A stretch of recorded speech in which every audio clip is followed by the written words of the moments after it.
One boy had everything. The other had nothing.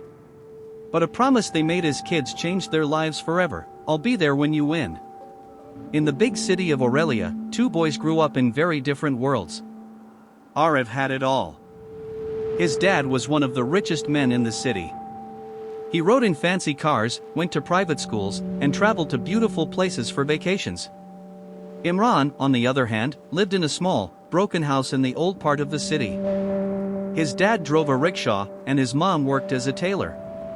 Life for him was hard. But fate brought them together when they were kids. They met one day in the park, both chasing the same soccer ball. From then on, they became best friends. Every evening, they played together, laughed together, and shared their biggest dreams. One evening, sitting on an old bench under a big tree, Imran said, "One day, I'll make my parents proud. I don't know how, but I will." Aarav smiled and said, "And I'll be there, cheering for you." Time passed. Aarav went to college abroad. Imran stayed back, trying to finish school. To pay for his studies, he worked everywhere he could, selling tea, carrying bricks, delivering newspapers. At night, he studied under the streetlights. Many times, he wanted to give up. He was tired, hungry, and broke. But every time he thought about quitting, he remembered that promise on the bench, "I'll be there, cheering for you."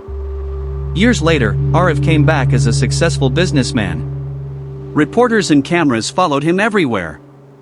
But he was looking for one person, his old friend. And he found him. Not in a small shop, not behind a counter, but on a big stage at an international tech conference. Imran had created an app that gave free education to poor kids all over the world.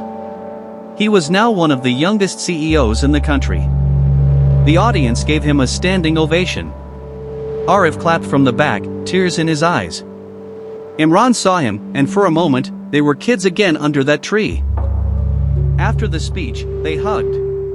Imran whispered, "I told you I'd make them proud." Aarav smiled, "And I told you, I'd be here cheering for you." And they both laughed. Rich in friendship. Rich in dreams come true.